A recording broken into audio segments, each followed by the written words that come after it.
that God is working while you wait. Isaiah 40 and verse 31 reads, "But those who trust in the Lord will renew their strength. They will soar on wings like eagles. They will run and not become weary. They will walk and not faint." Waiting is one of the hardest things we are ever asked to do. We live in a world that moves fast. We're used to quick answers, quick fixes, quick results. But God often works in seasons that require us to slow down, be still, and trust Him.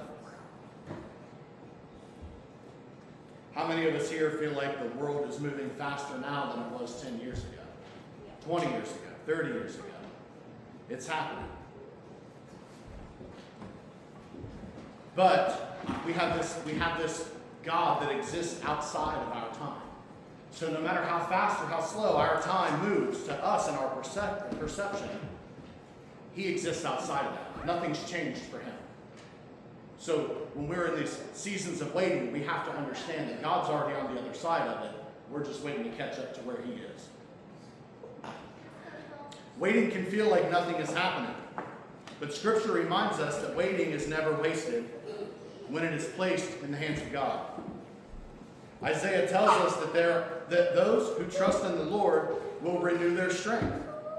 That means something is happening beneath the surface.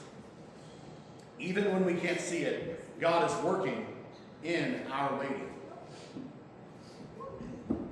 He is strengthening your faith. He is deepening your trust. He is preparing you for what comes next. Sometimes God does His greatest work not when we are moving forward, but when we are forced to sit still. That actually reminds me of Exodus 14:14, and it reads, "The Lord will fight for you. You need only be still." I think we're going to go over that one in a week or two, but it's very relevant. Think about the promise when Isaiah says they will soar on wings like eagles.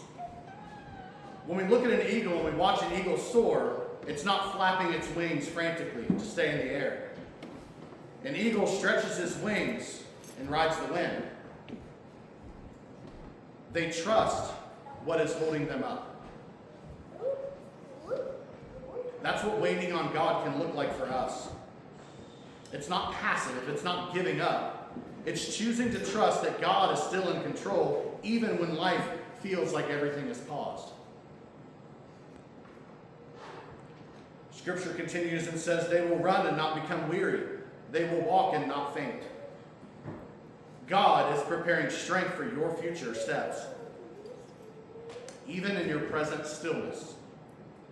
This is where that faith really comes in handy, guys.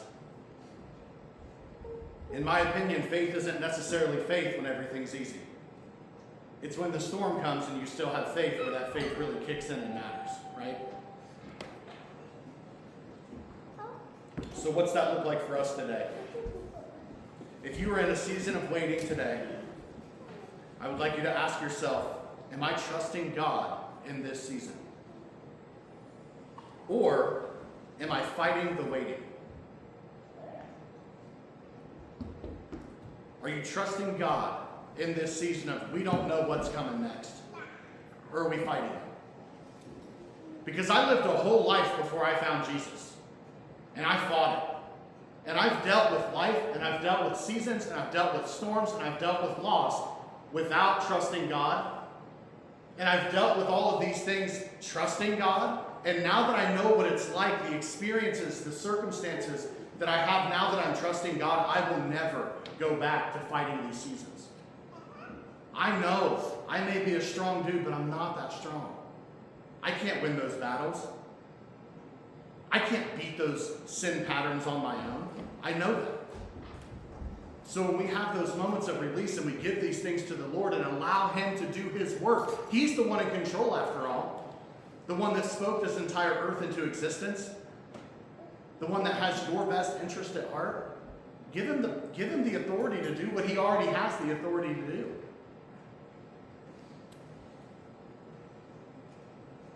Take time to surrender your timeline to the Lord. Again, I say, he exists outside of what we consider time. So our time and our experience is not, he created it, but he's not within it. If you've ever been on a computer, the man that built that computer isn't inside that computer running around and flipping switches. He exists outside of that computer. That's how it is with God. He exists outside of this realm, outside of our time, what we consider time. Again, I'll beat the dead horse. When we're going through these storms and we just don't know how it's going to turn up, God is already in real time on the other side of that storm with us, saying, see, I told you we'd get here. He's just waiting on us in our time to catch up with him. There's a certain amount of trust and faith that we have to keep in him during that process.